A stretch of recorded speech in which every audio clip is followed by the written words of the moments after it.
Hello friends, আসসালামু আলাইকুম। Nusaib and mummy চ্যানেলে আপনাদেরকে স্বাগতম। আজকে আমি আপনাদের সাথে শেয়ার করব খুবই মজার একটা রেসিপি, গ্রেভি চিলি চিকেন। এই ভিডিও দেখার পরে আপনাদেরকে আর টাকা খরচ করে রেস্টুরেন্টে গিয়ে খেতে হবে না, বাসায় বসেই বানিয়ে নিতে পারবেন। ভিডিওটি না টেনে সম্পূর্ণ দেখবেন। চলুন তাহলে শুরু করা যাক। আমি এখানে 500 গ্রাম মুরগির মাংস নিয়েছি। মুরগির বুকের মাংসটা ব্যবহার করেছি। মাংস ধুয়ে সম্পূর্ণ পানি ঝরিয়ে নিয়েছি। এর ভেতরে আমি দিয়ে দিচ্ছি কিছুটা পরিমাণ মতো কিছুটা লবণ, এরপরে গোলমরিচের গুঁড়া আর লাল মরিচের গুঁড়া, একটা ডিম গুলিয়ে রেখেছিলাম তাই দিয়ে দিচ্ছি। এরপরে দিয়ে দিচ্ছি আদা রসুন বাটা পেস্ট 1 চামচ, কর্নফ্লাওয়ার 1 চা চামচ, আর দিয়ে দিচ্ছি 2 চামচ আটা। এগুলো এখন আমি ভালোভাবে মেখে নিব। আমি আবারও বলে দিচ্ছি, এতে কিন্তু কোনো প্রকার পানি থাকা যাবে না, পানিটা একদম ইউজ করব না। এখন ভালোভাবে মেখে ম্যারিনেট করে আমি কিছু সময় রেখে দিব। আপনারা কেউ চাইলে এটাতে ফুড কালার ব্যবহার করতে পারেন। রেস্টুরেন্টে যেটা রান্না করা হয় সেখানে কিন্তু ফুড কালার ইউজ করে, কিন্তু আমি এটাকে সম্পূর্ণ ন্যাচারাল ওয়েতে বানাবো, কোনো আর্টিফিশিয়াল জিনিস ইউজ করবো না, এই জন্য ফুড কালারটা ইউজ করিনি। আমি মুরগির মাংসটা কিন্তু ছোট ছোট করে কেটে নিয়েছি আর পাতলা করে, যেন দ্রুত ভাজা হয়ে যায়। এরপর আমি কড়াইয়ে দিয়ে দিচ্ছি কিছুটা তেল। তেলটা একটুখানি গরম হয়ে আসলে আমি এর ভেতরে মাংসগুলোকে দিয়ে দিব। মাংসগুলো দিয়ে এগুলোকে উল্টে পাল্টে ভেজে নিব।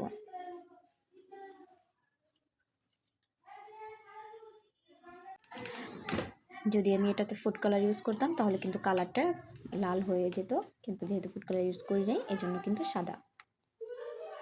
চুলার জালটা একদমই লো হিটে রাখতে হবে। জাল বাড়িয়ে দিলে কিন্তু দ্রুত পুড়ে যাবে আর ভেতরে কিন্তু ভালোভাবে ভাজা হবে না।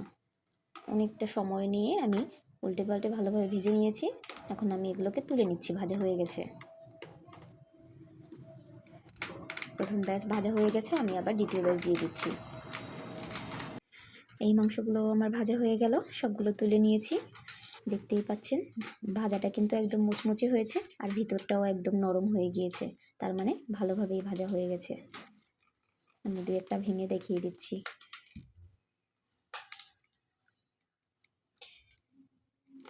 লাস্টে যে মাংস দিয়েছিলাম সেটাও ভাজা হয়ে গেছে। এখন আমি এগুলোকেও তুলে নিচ্ছি। সব মাংস ভাজা শেষ। এখন ওই কড়াইতেই আমি দিয়ে দিচ্ছি 1 চা চামচ রসুন কুচি। এটাকে একটু সময় আমি নেড়েচেড়ে একটু ভেজে নিচ্ছি। ভাজা হয়ে গেছে। এখন আমি এর ভেতরে দিয়ে দিচ্ছি আমি বড় সাইজের দুটো পেঁয়াজ কেটে রেখেছিলাম। এভাবে করে পেঁয়াজটা কাটতে হবে, রেস্টুরেন্টে চিলি চিকেনে এভাবেই পেঁয়াজ কেটে দেয়। এখন আমি দিয়ে দিচ্ছি একটা ক্যাপসিকামের অর্ধেক কেটে নিয়েছি, সেটা দিয়ে দিচ্ছি, দিয়ে একটু হালকা করে ভেজে নিচ্ছি।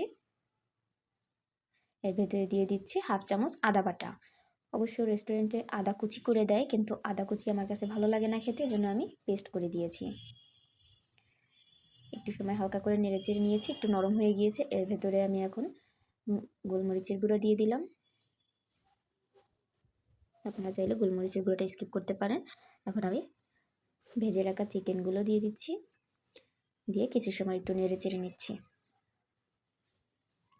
আমি মরিচ বাটাটা ব্যবহার করেছি, 1 চামচ মরিচ বাটা দিয়ে দিলাম। আর এরপরে দিয়ে দিলাম চিলি সস। এটা হোমমেড ছিল। এরপর আমি একটা বড় সাইজের টমেটো কুচি করে কেটেছি, এটা দিয়ে দিলাম। কিছু সময় একটু ভালোভাবে নেড়েচেড়ে নিলাম। এরপরে আমি একটু টেস্টিং সল্ট দিয়ে দিলাম, আপনারা চাইলে নাও দিতে পারেন। এরপর আমি 2 চা চামচ সয়া সস দিয়ে দিলাম। এখন আমি আবারও একটু নেড়েচেড়ে সবগুলো উপকরণ মিশিয়ে নিচ্ছি। এখানে আমি কিছুটা লবণ দিয়ে দিচ্ছি। লবণটা আপনারা অবশ্যই চেক করে দিবেন, যেহেতু ভাজার সময় আমি মাংস ভাজার সময় কিন্তু লবণটা দিয়েছিলাম, এজন্য আমি চেক করে যতটুকু প্রয়োজন ততটুকু দিয়েছি। এখন আমি এর ভেতরে অল্প পরিমাণ পানি দিচ্ছি, যেহেতু এটা গ্রেভি চিলি চিকেন তাই আমি পানি দিচ্ছি। আর যদি আপনারা গ্রেভি চিলি চিকেন না করেন তাহলে কিন্তু শুকনো অবস্থায় খেতে পারবেন। আমি 2 চামচ কর্নফ্লাওয়ার গুলিয়ে রেখেছিলাম, এটাকেও দিয়ে দিলাম। চুলার জালটা কিন্তু মিডিয়াম আঁচে রেখেছি। এরপর আমি সুন্দর ফ্লেভারের জন্য কয়েকটা কাঁচামরিচ দিয়ে দিচ্ছি। আমি একটা টমেটোর সস দিয়ে দিচ্ছি।